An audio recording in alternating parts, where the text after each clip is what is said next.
Rama, Rama, Hare Hare. Krishna, Hare Hare, Hare Rama, Hare Rama, Rama Rama, Hare Hare, Hare Krishna, Krishna Krishna, Hare Hare, Hare Rama, Rama Rama, Hare Hare. Hare Krishna, Krishna Krishna, Hare Hare, Hare Rama, Rama Rama, Hare Hare. Hare Krishna, Krishna Krishna, Hare Hare, Hare Rama, Rama Rama, Hare Hare. Hare Krishna, Krishna Krishna, Hare Hare, Hare Rama, Rama Rama, Hare Hare. Hare Krishna, Krishna Krishna, Hare Hare, Hare Rama, Rama Rama, Hare Hare. Hare Krishna, Krishna Krishna, Hare Hare, Hare Rama, Rama Rama, Hare Hare. Hare Krishna, Krishna Krishna, Hare Hare, Hare Rama, Rama Rama, Hare Hare. Hare Krishna, Krishna Krishna, Hare Hare, Hare Rama, Rama Rama, Hare Hare. Hare Krishna, Krishna Krishna, Hare Hare, Hare Rama, Rama Rama, Hare Hare. Hare Krishna, Krishna Krishna, Hare Hare, Hare Rama, Rama Rama, Hare Hare. Hare Krishna, Krishna Krishna, Hare Hare, Hare Rama, Rama Rama, Hare Hare. Hare Krishna, Krishna Krishna, Hare Hare, Hare Rama, Rama Rama, Hare Hare. Hare Krishna, Krishna Krishna, Hare Hare, Hare Rama, Rama Rama, Hare Hare. Hare Krishna, Krishna Krishna, Hare Hare, Hare Rama, Rama Rama, Hare Hare. Hare Krishna, Krishna Krishna, Hare Hare, Hare Rama, Rama Rama, Hare Hare. Hare Krishna, Krishna Krishna, Hare Hare, Hare Rama, Rama Rama, Hare Hare. Hare Krishna, Krishna Krishna, Hare Hare, Hare Rama, Rama Rama, Hare Hare. Hare Krishna, Krishna Krishna, Hare Hare, Hare Rama, Rama Rama, Hare Hare.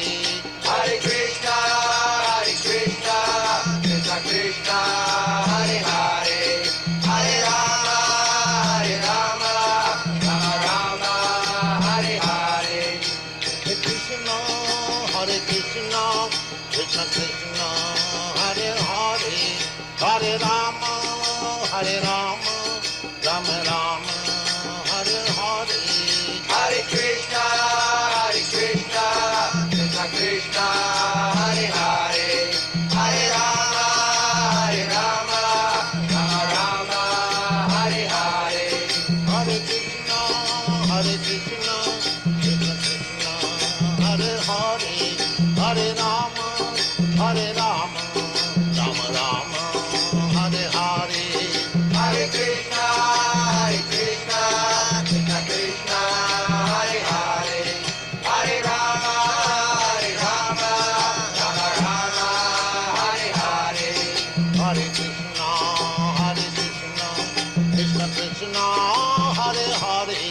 Hare Rama, Hare Rama, Rama Rama, Hare Hare.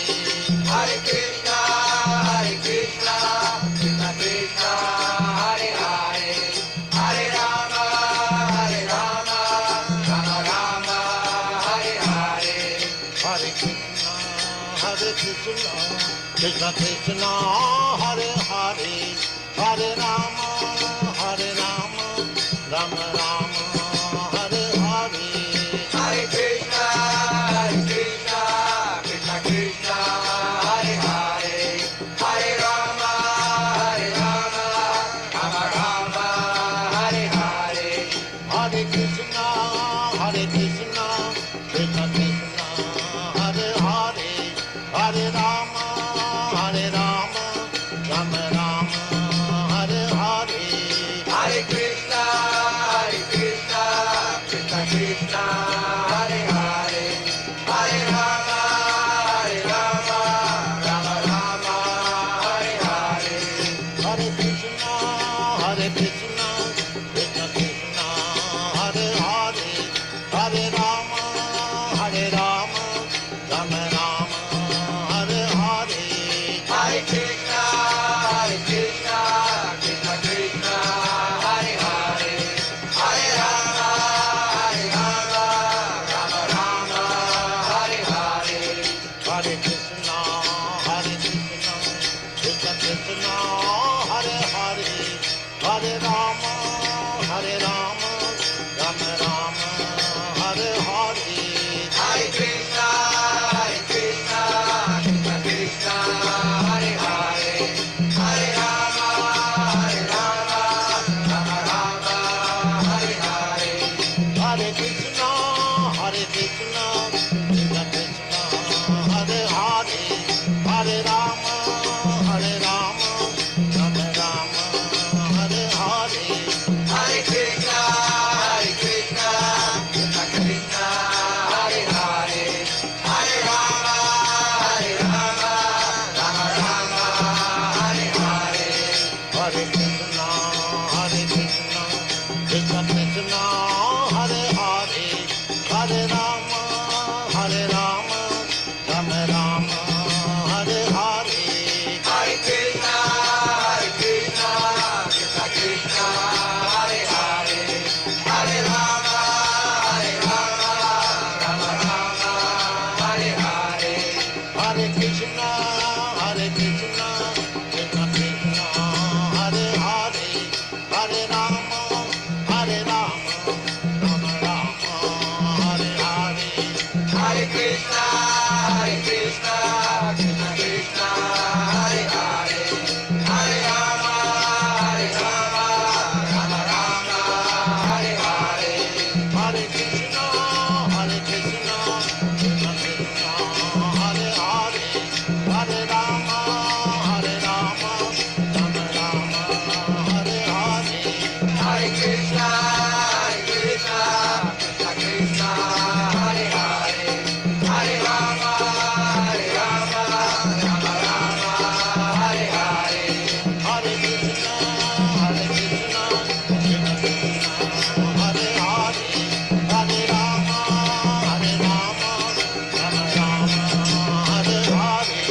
Hare Krishna, Krishna Krishna,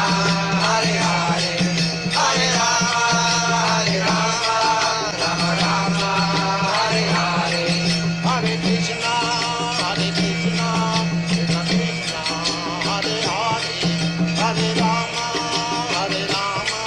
Rama Rama, Hare Hare. Hare Krishna,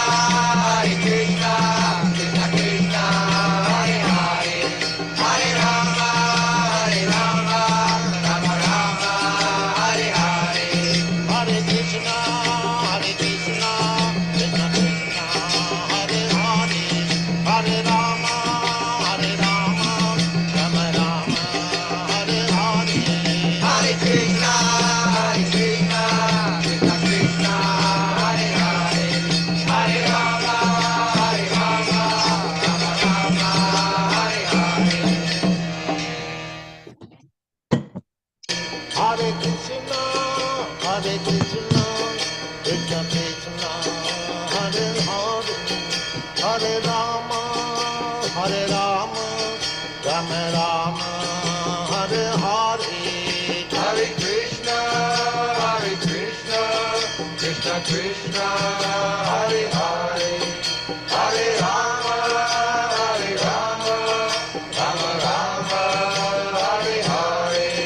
Hare Krishna, Krishna Krishna, Hare Hare, Hare Rama,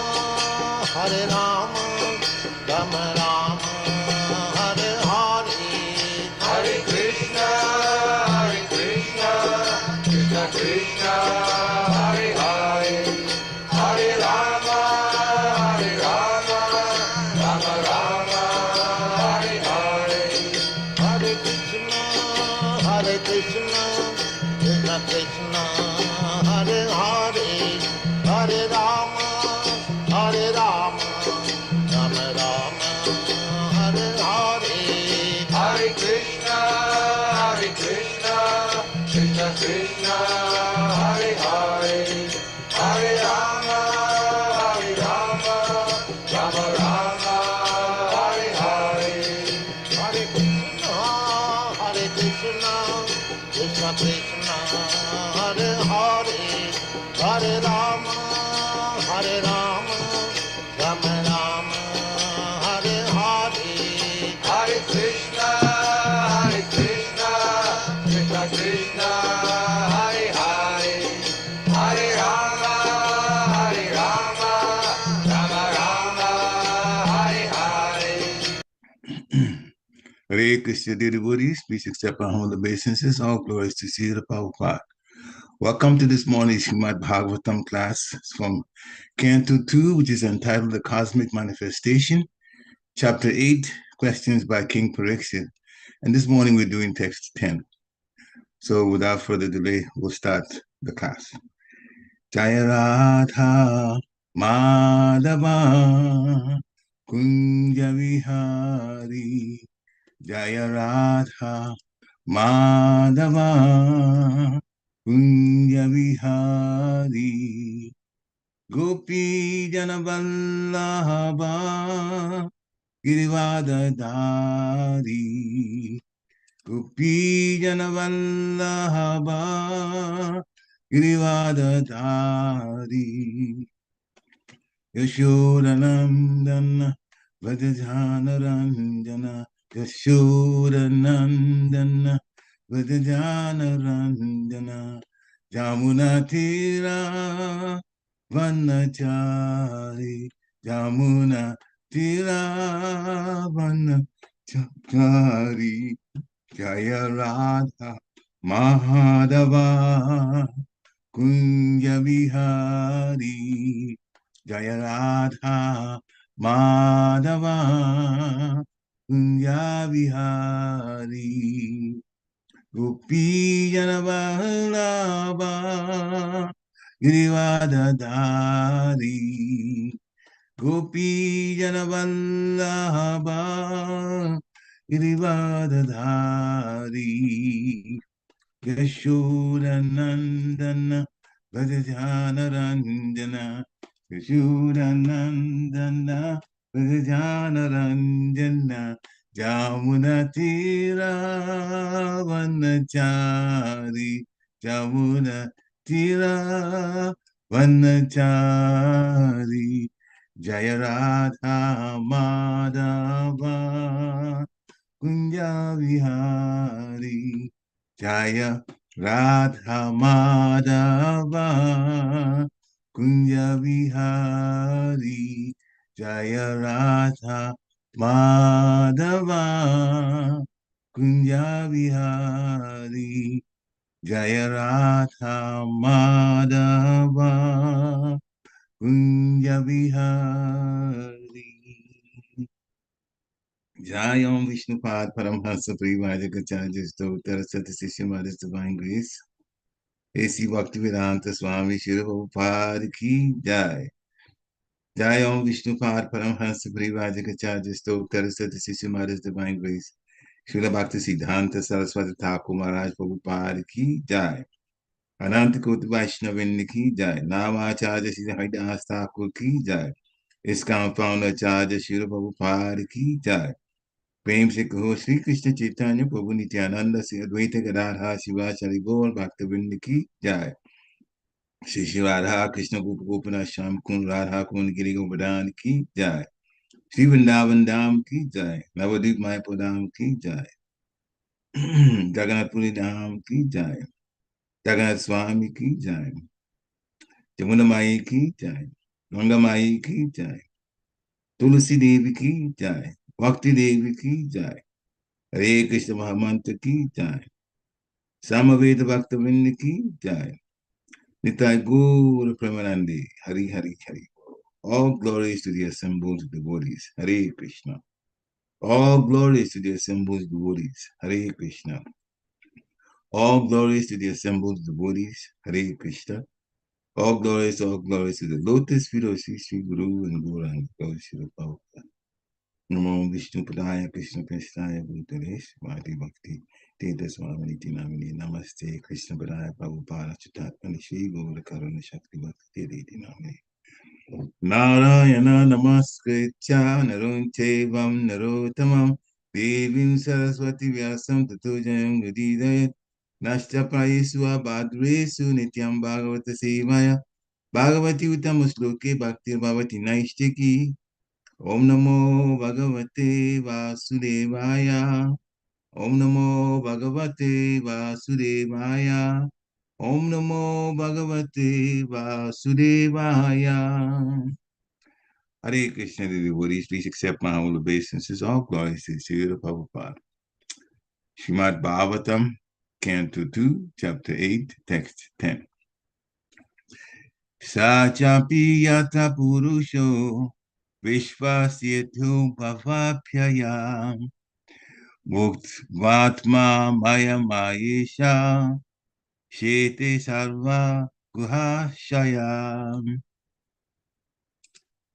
Sa cāpi yatra puruṣo viśva-sthity-udbhavāpyayaḥ muktvātma-māyāṁ māyeśaḥ śete sarva-guhāśayaḥ. Sa cāpi yatra puruṣo viśva-sthity-udbhavāpyayaḥ muktvātma-māyāṁ māyeśaḥ śete sarva-guhāśayaḥ. Hare Krishna. Please stand. सा चापि यत्र पुरुषो विश्वस्थिति-उद्भवाप्ययः मुक्तात्मा मायां मायेशः शेते सर्वगुहाशयः. Hare Krishna. Hare Krishna. Jai. Anyone else? Sachapi yatra puruṣo viśva-sthity-udbhavāpyayaḥ muktvātma-māyāṁ māyeśaḥ śete sarva-guhāśayaḥ. Hare Krishna. Anyone else? All right, we'll do word for word. The synonyms. Sa, he. Cha, also. Api, as he is. Yatra, where. Puruṣa, the personality of Godhead. Viśva, the material worlds. Sthiti, maintenance. Udbhava, creation. Apyaya, annihilation. Muktva, without being touched. Atma-māyāṁ, own energy. Māyeśaḥ, the Lord of all energies. Śete, thus lie on. Sarva-guhāśayaḥ, one who lies in everyone's heart. Translation by His Divine Grace A.C. Bhaktivedanta Swami. Srila Prabhupada ki jai. Please also explain the personality of Godhead, who lies in every heart as the Supersoul, and as the Lord of all energies, but is untouched by his external energy. Purport. Srila Prabhupada's purport. Undoubtedly, the form of a Lord who was seen by Brahma must be transcendental. Otherwise, how could he simply look upon the creative energy without being touched? It is understood that it's understood also that the same puruṣo lies in the heart of every living entity. This also requires proper explanation. Oma Gyana Timirandasya Gyana Gyana Shalakaya Chakshu Umbilitam Dena Tasmai Shri Guruve Namaha Shri Chaitanya Manobhistam Stapitam Dena Bhutale Swayam Rupa Kadamayam Dadati Swapadatikam Namo Om Vishnu Padaya Krishna Peshnaya Bhutale Srimati Bhakti Vedanta Swami Niti Namini Namaste Saraswati Devi Gauravana Pachayani Nirvishesha Sunyavari Paschatya Shatarini Namo Mahavadanyaya Krishna Prema Pradayate Krishnaya Krishna Chaitanya Namni Vachise Namaha Jaya Shri Krishna Chaitanya Prabhu Nityananda Shri Advaita Gadadha Sivasari Gaura Bhaktavinda Hare Krishna Krishna Krishna Hare Hare Hare Ram Ram Ram Hare Hare Hare Krishna Krishna Krishna Hare Hare Hare Ram Ram Ram Hare Hare Hare Krishna Krishna Krishna Hare Hare Hare Ram Ram Ram Hare Hare. Translation again. Please also explain the personality of Godhead, who lies in every heart as the Supersoul and as the Lord of all energies, but is untouched by his external energy.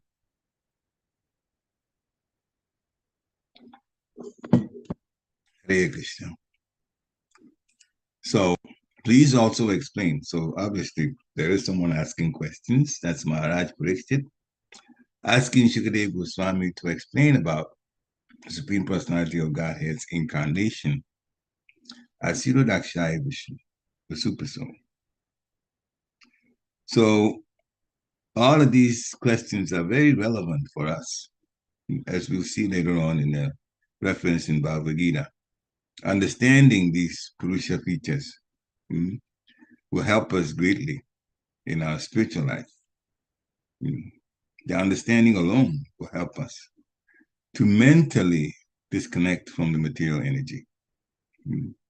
Even while we're here in this house of correction, the cosmic jail that we're in, the material world, it's very significant to know.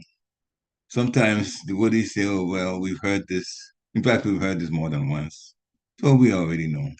But we have to appreciate the fact that many people in this world don't know these things. And if they did, their attitude would be very, very different. In fact, it would be a whole lot more positive. The Lord, for people who believe in God, they know he's creator. But once you get to know a general statement, that's one thing, that's one level. But when you get to know about it in detail, then your appreciation of that knowledge goes higher. We all have learned our ABCs. But then when we get to a point where we use words constructed from the same ABCs, but carrying a particular meaning, and it can be used in different situations. Some of them even ambiguous, but still, depending on the context that you're using, all of that. Therefore, there's some sophistication that comes because of that level of understanding. That's what Krishna consciousness gives us, especially Srimad Bhagavatam. Bhagavad Gita takes us to the transcendental level. And Srimad Bhagavatam gives us details at the transcendental level. So Maharaj Pariksit is asking these questions, and it will be explained, these answers will be explained by Shukadeva Goswami. This chapter is questions by King Pariksit. So one text after another, there will be questions after questions after questions.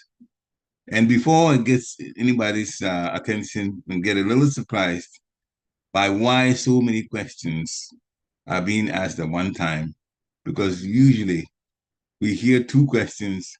By the time we get to the third one, the person that's going to answer is, hold on. Let's deal with these ones first. Take the first question first, or the second question first. But not many questions. So many questions thrown, 10, 15 of them at one time. Well, it means that the person's capacity to remember all of these is up there. They are able to do it. Kali Yuga, our minds are, well, challenged in terms of being able to retain so much. But that was not the case for Shukadeva Swami. He's also a pure devotee of the Lord. Not only that, so of course, he would remember. That's why in Bhagavatam, usually you see questions are thrown one after another, after another, after another, before the person that's to answer them starts answering them. So our minds are challenged to in this Kali Yuga. We can't take so many questions at once, but that's besides the point.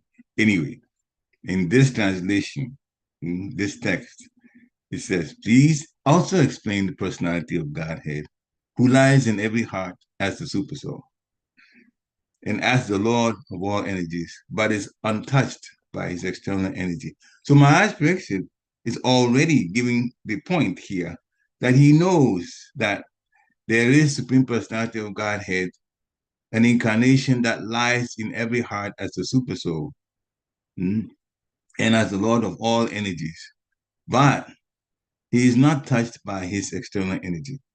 The material energy does not have influence, dominating influence on the Lord. It's the Lord and his energies. That's why we chant Hare Krishna. Hare, energy of the Lord. Krishna, the Supreme Lord, Krishna. But it's especially aloof from the external energy, although the external energy comes from him. As Maharaj Pariksit is saying, he is the Lord of all energies, which is the internal energy or the spiritual, the external energy or material, they're all from him. But he's untouched by his external energy. It's like two energies that are there, two situations, one on one side, the other on the other side. They are from the same source, but that source, for that, in this case, the Supreme Personality of Godhead, prefers to operate based on one of the energies, and the other energies are there. They're there, but he doesn't use them. That's the situation. So the external energy is there, but Krishna is not, or the Supersoul in this case, since we're talking about the Supersoul especially, not influenced. So the Supersoul is in our hearts. Maharaj Pariksit says, the personality of Godhead who lies in every heart as the Supersoul. So he's in our hearts too. Our soul is in our heart area, and the Supreme Personality of Godhead, the incarnation as the Supersoul, is also in the heart area. So two are there, two spiritual beings. They are in the heart area, but they're not connected to the heart like different things and tubes and so on are connected to the heart in the body's construction. Not like that. It's just in the heart area. But he has great influence. The soul influences the whole body by consciousness. Just as Srila Prabhupada explained that you may have a light bulb in one place, but when the light bulb comes on, the entire room is lit. So the brightness in the room, that is consciousness, that pervades the whole body. And the light itself at one place, that's the soul. He explained it like that. The soul is at one place in the body, the heart area, but then its effect is consciousness, which is for the whole body. The Supersoul is also there. That's based on the Lord's love, that he came with us to the material world to be with us, to help us to turn back, go back to Godhead, to accept him again. Because we have strayed away from what is right and what gives us the best situation in life. Sat Chit Ananda, eternality, full knowledge, and full bliss. As Chanamaya Swami was explaining yesterday, we have put ourselves in a situation where we are fortunate that to get the Lord's mercy. We are preparing to go back to the spiritual world. And since the soul has all knowledge, This was a nice question that was answered for me because I wondered about that also. I kind of had some sense of it, but Maharaj put it really bluntly and explained it yesterday. So when we go back to the spiritual world, as it says in the 15th chapter of Bhagavad Gita, person that goes does not return. Now, Maharaj explained it this way. Since the soul has all knowledge, the life that we live in the material world, we're going to remember that too, even when we go back to the spiritual world. Now, look at it the other way. If we couldn't remember what happened to us or how we led the material life when we go back to Godhead, then how can we be full of all knowledge? That's also part of what happened to us. So we're going to remember. So we remember all kinds of things we did in every single lifetime. The lifetime when we were rich and what we did, the lifetime when we were poor and what we did, the lifetime in all kinds of bodies, the lifetime when we're not in a human body. All of that. And what happened? And how we died. All of that's going to remember. Now, this is, you can just, think about, so I'm dead and I remember these things. Would I really want to return to the material world? Not unless I've lost my mind. Heck no. Compared to the life in the spiritual world, I wouldn't want to return. So Krishna says in 15th chapter of Bhagavad Gita, we don't come back after we go to the spiritual world. Nobody in their right mind is going to want to come back after they realize how those millions of lifetimes were like in the material world. What they did, what others did to them.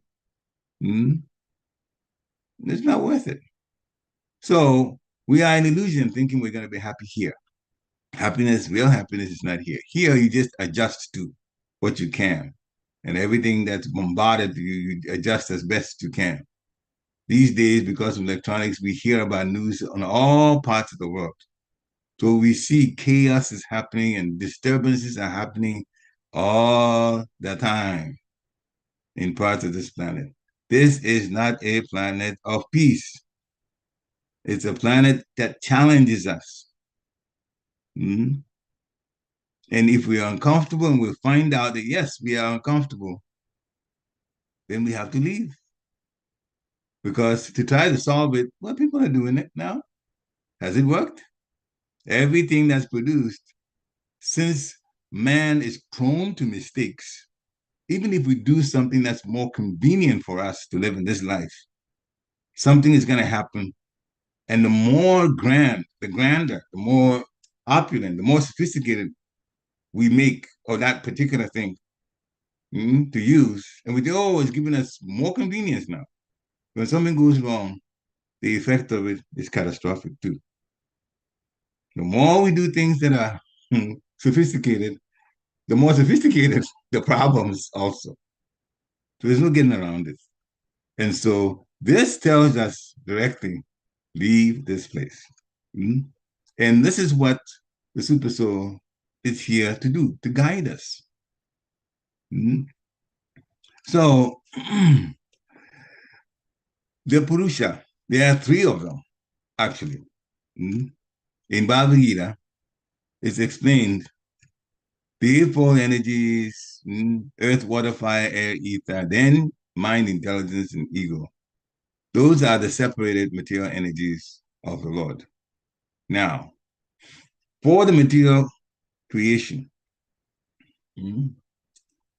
Lord Krishna's plenary expansion assumes three Vishnus. First one is Mahavishnu, that creates the total material energy, all the universes. The total material energy is called in Sanskrit Mahat Tattva. Then the second one, who's expanded from the first one, Mahavishnu, Garbhodakshaya Vishnu, enters into the universes and he creates the diversities in them. Actually, he trains Lord Brahma to create the diversities in them. Therefore, the credit goes to Garbhodakshaya Vishnu, because without him, Lord Brahma couldn't create anything. The third one is the one in this text today that we're discussing.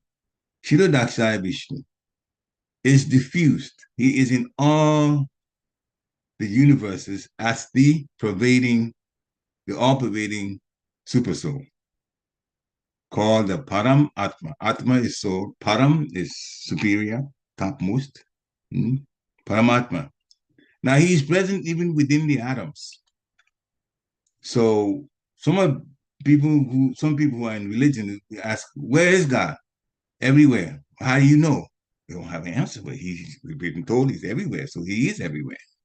And this is where Krishna consciousness becomes more of it has its own way of having us understand more. We appreciate better. The Lord is everywhere because the Paramatma is in everything, including the atoms. The world is made of atoms, uncountable number of atoms. And the Lord is present in each one of them. He's also present in the Supersoul, and he's simultaneously present in the Sapot. That's the Lord. He can be present in so many places at once. He can expand to so many at once. But he is one at the same time. So that is the Paramatma present within the atom. So Mahavishnu, the universes come into being from him, also called Karanodakshaya Vishnu. Mahavishnu and Karanodakshaya Vishnu, the same being, creates this total material energy. And he also establishes time. Soon as the universes come, then he also establishes time. Then he expands to Garbhodakshaya Vishnu, which becomes the soul for all the universes. There's a Garbhodakshaya Vishnu per material universe, one for each. The third, Kshirodakshaya Vishnu, is the one that is the answer to the question, where is God everywhere? Where is God? God is everywhere, because the Supersoul is in every single atom. Now, anyone who knows these three Vishnus, Mahavishnu, Garbhodakshaya Vishnu, Kshirodakshaya Vishnu, or Paramatma, can be liberated from material entanglement. When we understand it that way, then we're moving closer to the reality, and the reality liberates us, at least mentally, while we're still here. We are in this material world, but we're not thinking in terms of connecting to material things that are just entangling. So the material world, this material world, is just a temporary manifestation of one of the energies of the Lord. The external energy of the Lord. It's a temporary manifestation.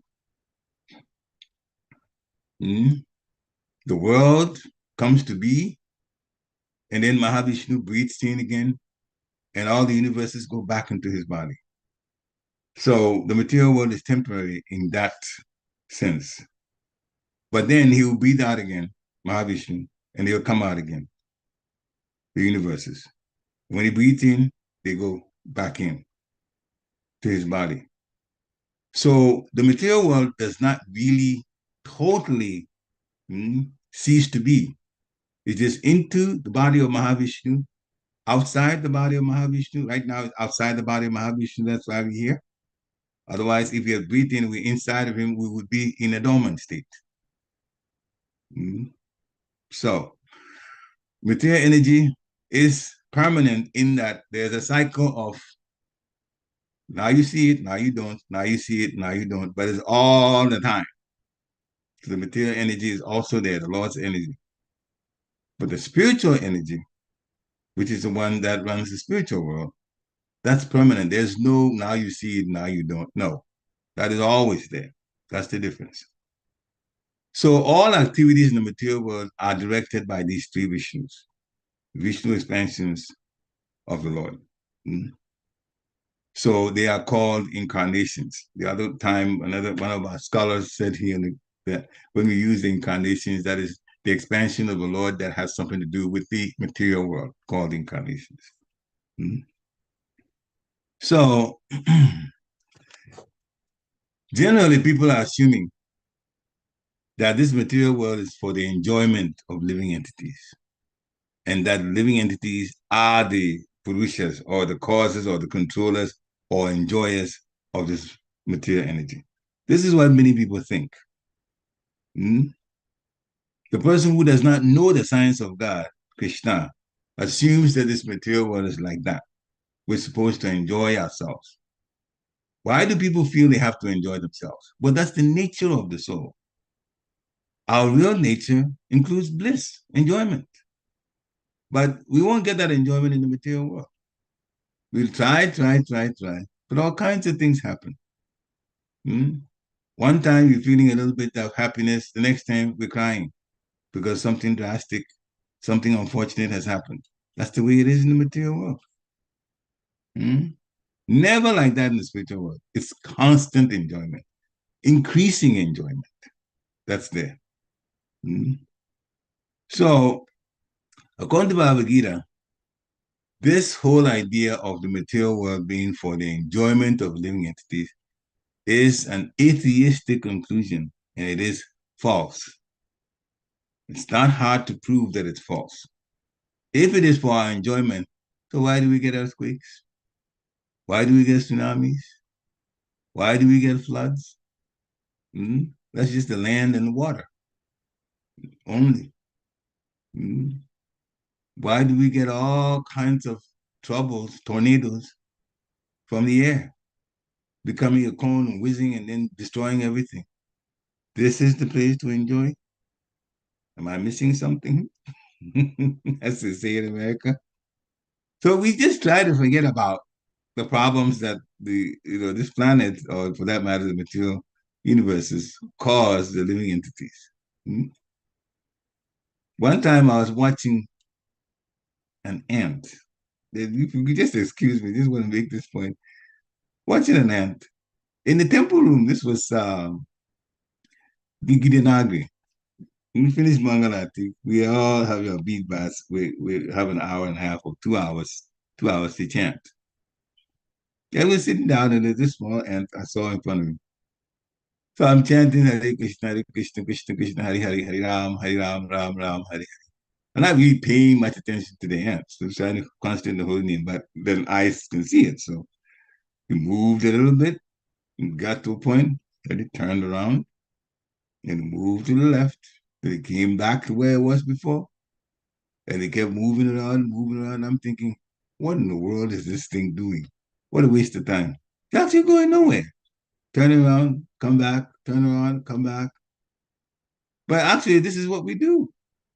We also just try to deal with the body day in, day out, do the same thing, like the ant was doing.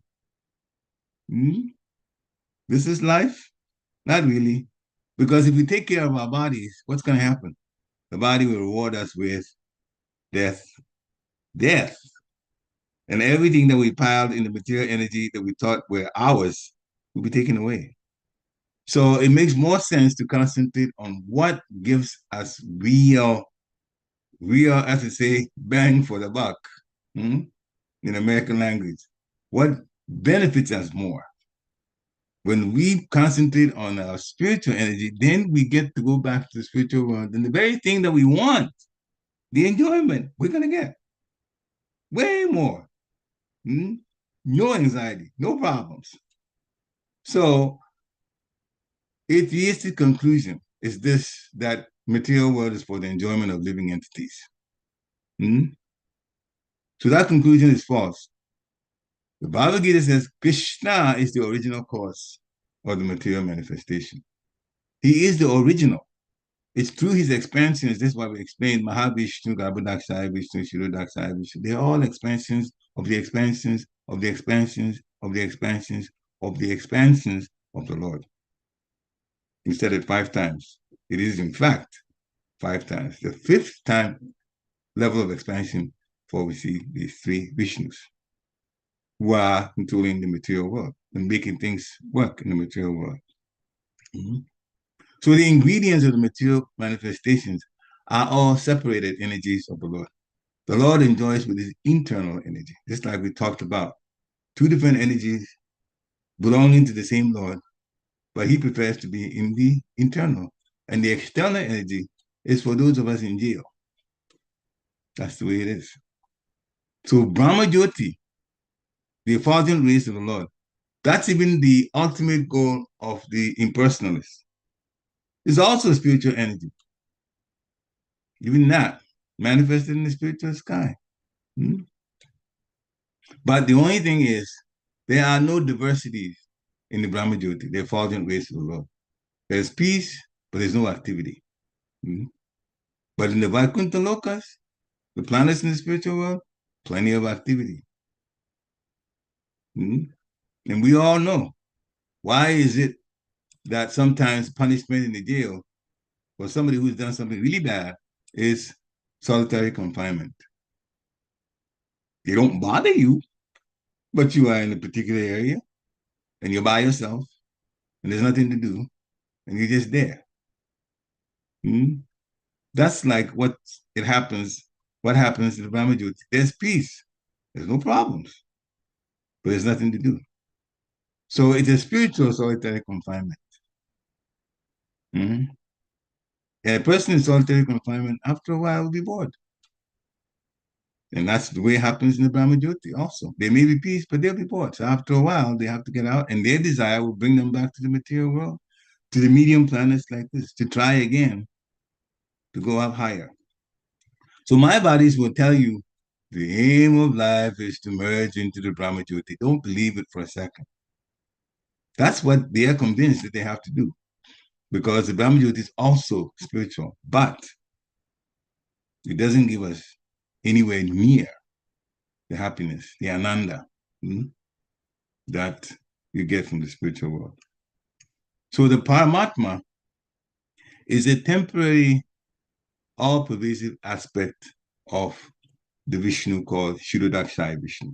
The Paramatma is a temporary aspect of Kshirodakshaya Vishnu, the Paramatma in our heart.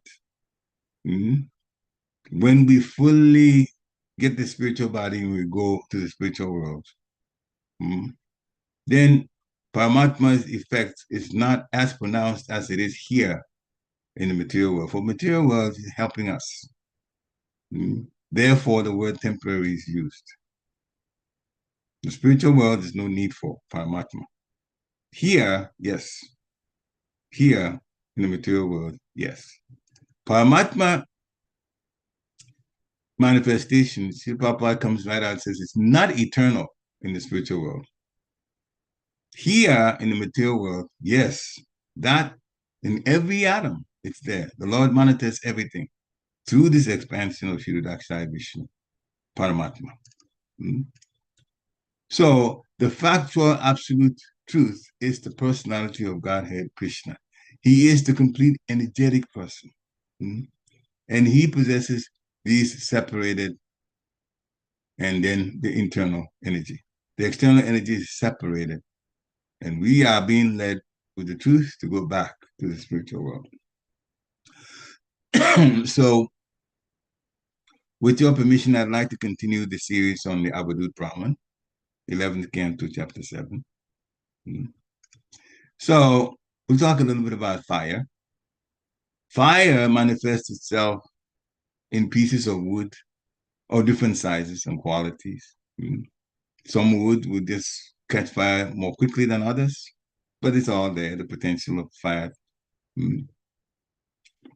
So just like fire does that, manifests differently in different pieces of wood, then the Supreme Soul, the omnipotent Supreme Soul, the Supersoul, having entered in the bodies of higher and lower forms created by his own potency, he appears to assume the identity of each.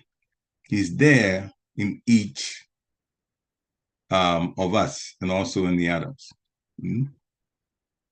So fire manifests in different pieces of wood. The Lord Supersoul is also present in every entity.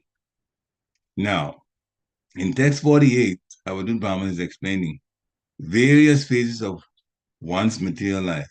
It begins with birth, and then, of course, it ends with death. All the properties of the body, they are all properties of the body. Life and death. Life, death, life, death, life, that is repeated, birth and death. And this is compared to the moon, because the moon waxes and the moon wanes. The moon seems to be there, then it's not there. Full moon, no moon. Life, death, life, death. So that's how the Avodah Brahman looks at that quality of, or that property of the moon, waxing and waning. People have life and then they're death. This is the way it is in the material world. Or you can also say the flames of the fire, they can appear and then also disappear. A spark is seen for a split second and then it's also gone. So that's what he learns from the moon. Wax, waning, life, death, and life and death, and life and death. In text 50, the sun evaporates large quantities of water. And then he returns the water to the earth in the form of rain. So just as the sun evaporates large quantities of water, primarily from the ocean, the land doesn't provide as much, but the ocean has plenty of water, and the sun evaporates the water from there. And then as they form clouds, they return to the earth in the form of rain. Similarly, a saintly person accepts all types of material objects, uses it with his material senses, and at the appropriate time, when the proper person has approached him to request them, he returns to such material objects. And that's a saintly person. Thus, both in accepting and giving the object of the senses, the saintly person is not entangled. They don't get attached to anything material. They give it away. You may give them gifts, but they'll also use it and give it away. They use it to serve Krishna. For example, you may give a sannyasi some money. After they come visit, you give some money. And what does the sannyasi do? Buys a plane ticket with the money. Goes someplace and gives back to the people who are there by preaching Krishna consciousness. Like that. So even if the money is transformed into a ticket that allows that person to go, the sannyasi or the person who's a preacher, to go someplace, he gives back. He gives back by spreading Krishna consciousness. So the saintly person is compared to the sun that way. Remember, the sun takes quantities of water and then turns them into rain. Then puts it in all parts. So the sun may take the water from the ocean, but then after the clouds are formed, the wind blows the clouds to different places. So then the water comes down, not necessarily into the ocean, it can come down onto the land. Therefore, when the sannyasi is given some money, he can go to a different part and use that to preach in a different place from where they got the money. Just like the sun gets it from the water from the ocean, but then dumps it on different parts of the earth, including the land, for the benefit of the crops. So the sannyasi also preaches for the benefit of those who hear it in whatever country that he is at. So that's the comparison. Now, still about the sun. Even when reflected in various objects, the sun is never divided. And it doesn't merge into its reflection only. It doesn't. And Srila Prabhupada explains that those with dull brains would consider the sun in this way, that is merging into its reflection.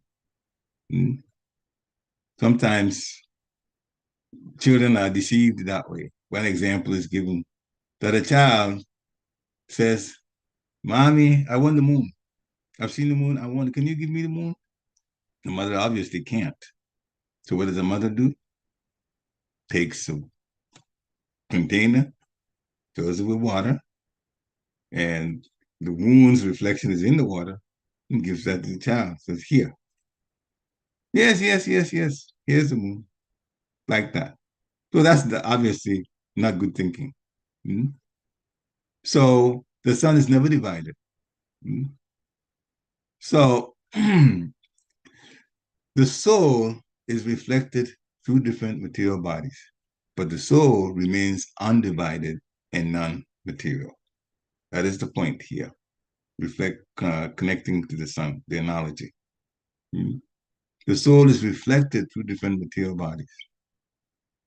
Consciousness is there, but the soul itself does not ever get divided, and is also non-material. So one should never, this is one thing, we'll start with the advice and then talk about the story behind it, and that'll be the last one for today. Text 52. One should never indulge in excessive affection or concern for anyone or anything. They shouldn't indulge in excessive. Otherwise, one will have to experience great suffering, just like the foolish pigeon. One should never indulge in excessive affection. Sometimes, even in relationships, some people fall in love for whatever the reason is. Maybe it's more infatuation than love with someone, and that person is not going to be in their life space anymore. And the person that says they love them, they can't deal with it. It's like, you either be with me or nobody can have you. That's excessive affection, if you can call it affection at all. It's more like control. So one should never go overboard like that with excessive affection. Because in the material world, you can never hang on to anything forever. Death will come and take it away. So if we do that, then we put ourselves in a great suffering, especially mentally and emotionally. So there's a story about a pigeon. And here's the story. So one time a pigeon was living in the forest, male pigeon. He had a wife.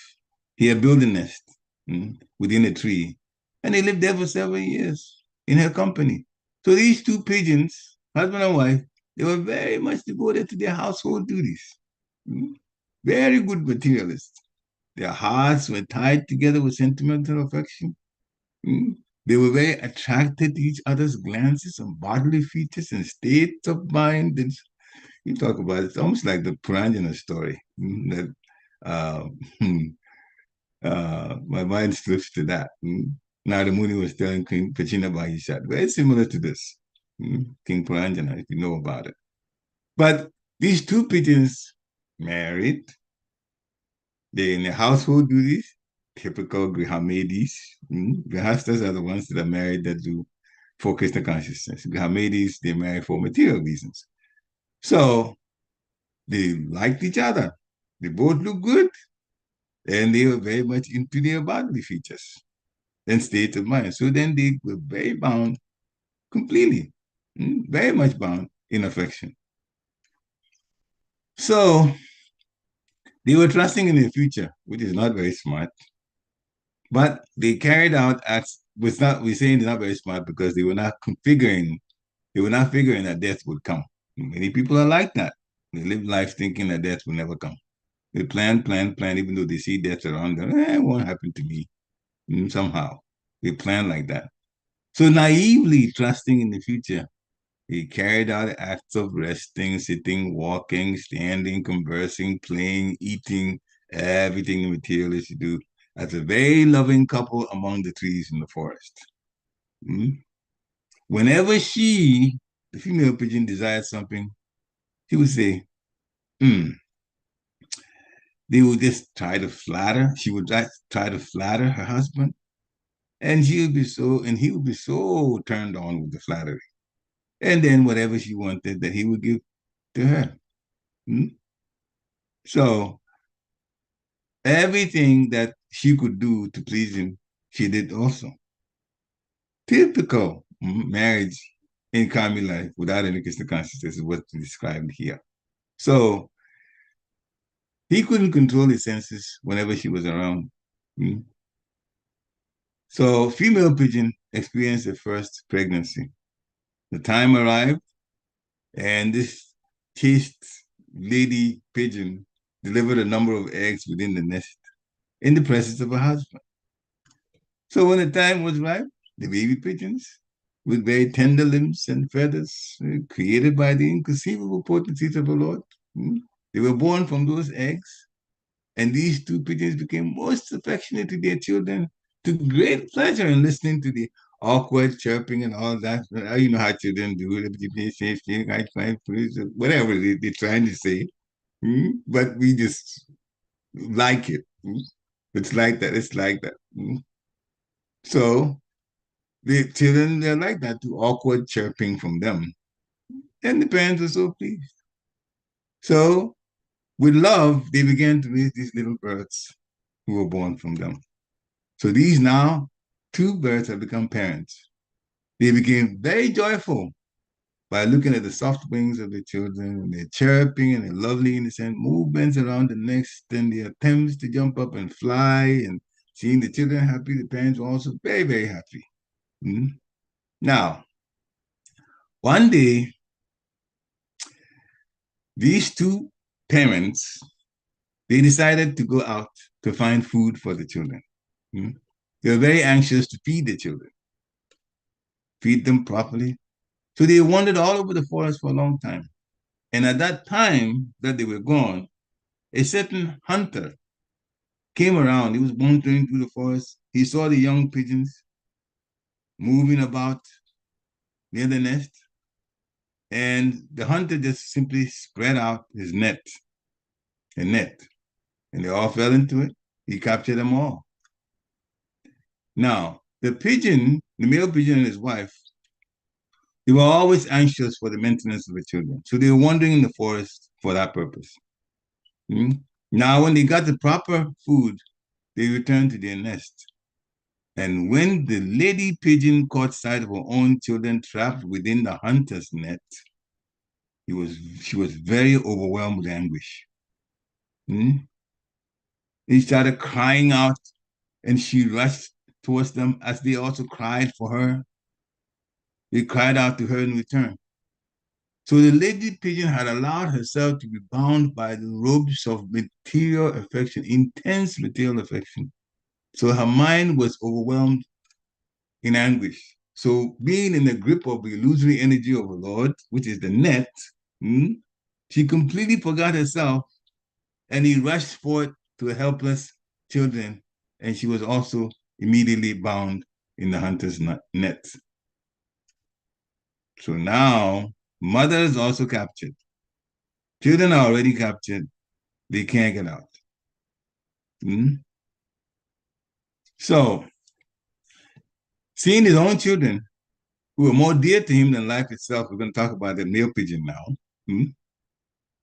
He came, and now he saw his wife, his dearmost wife, whom he considered equal in every way to himself. He's also been bound in the hunter's net.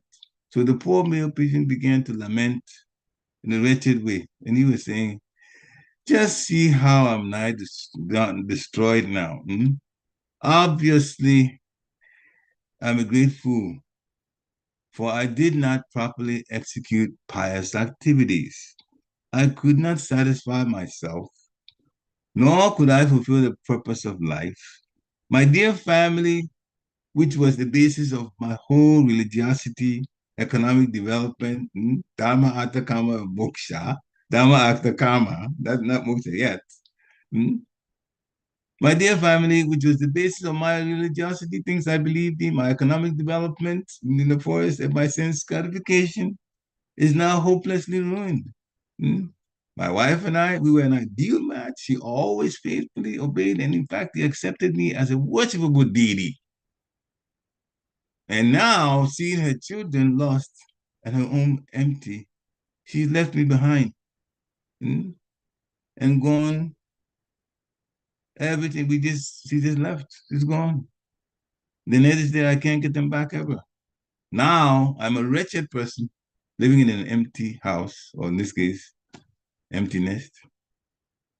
My wife is dead. The children are also dead. He saw them in that state. So why should I possibly live? My heart is so pained by separation from my family, and life itself has become simply suffering. So this father pigeon was wretchedly staring at his poor children trapped by the net. They're practically going to die. He knew that. And they're pathetically struggling to try to free themselves, but it was too much for him. So his mind went blank. And of course, when he lost his consciousness, he also fell into the hunter's nets. And this cruel hunter, having fulfilled his desire by capturing the head pigeon, his wife, and all the children, he set off for his own home. So what's the lesson? One who is attached to family life becomes disturbed at heart. Like the pigeon, he tries to find pleasure in mundane sex attraction, and busily engaged in maintaining his own family. The miserly person is destined to suffer greatly along with all his family members, although they'll think that they have really got everything together. But they're in a suffering condition and you can't even realize that. That's the illusion people live. So the advice is the doors of liberation are wide open to one who has achieved human life. The doors of liberation. Those in non-human bodies, they can't get out, but the doors of liberation are open to those in human bodies. But if a human body simply devotes himself to family life like the foolish bird, then he's considered as one who has climbed to a high place only to trip and fall down. Climb to a high place is attain the body of a human only to misuse it. So the lesson in this is take advantage of the fact that we are in human bodies. Immerse yourself as priority, self-realization. We're not the body. Krishna, the Supreme Personality of Godhead. In this life, by the mercy of Lord Chaitanya, we're being given the opportunity to chant the holy name of the Lord steadily and develop love of Godhead and go back home. And anything else, we will be trapped in the hunter's net. The hunter was the person who was a Grihamedi, not taking life seriously. I mean, the pigeon was a Grihamedi, not taking life seriously. And the hunter and the nets, that's Maya, trapping us. So we can get out if we take this process seriously. And that's our choice. So the Supersoul is there to help us out of love of the Supreme Personality of God. He's in the heart, and there's all the other atoms too, of the universe. And we have to take this process seriously. So it is to everybody's credit to hear, because that's Papa said the first thing is to hear. But we also have to chant and serve. And understand that Krishna is the Supreme Personality of Godhead. And this process doesn't get any better. Nothing compares to this process. And if you don't believe that, in time, you will in fact come to that realization that this is the topmost that we're in. And Guru is helping us by his mercy to guide us back to Godhead. Hare Krishna. Srila Prabhupada ki jai. So this is the time to unmute yourself. If you have comments, have questions, realizations you'd like to share. Hare Krishna. Any comments or questions?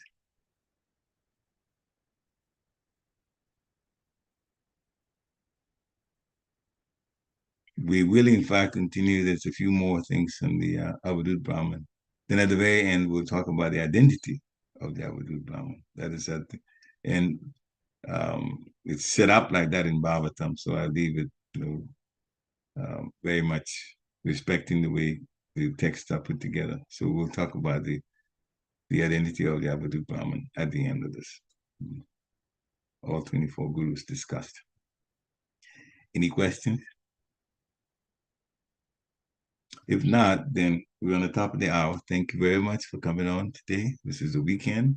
Have a nice, wonderful Krishna conscious weekend. Today is Balaram Jayanti, the appearance of Lord Balaram, the very first plenary expansion of Krishna. So there will be a program in the Harrisburg Temple at 6. And hopefully you'll come in and have a wonderful time talking about Krishna. Krishna's expansion is Balaram. Nice program today. Hare Krishna. Vanchakalpatarubhascha kripasindhubhyo cha patitanam pavanebhyo vaishnavebhyo namo namaha. Srila Prabhupada ki jai. Hare Krishna.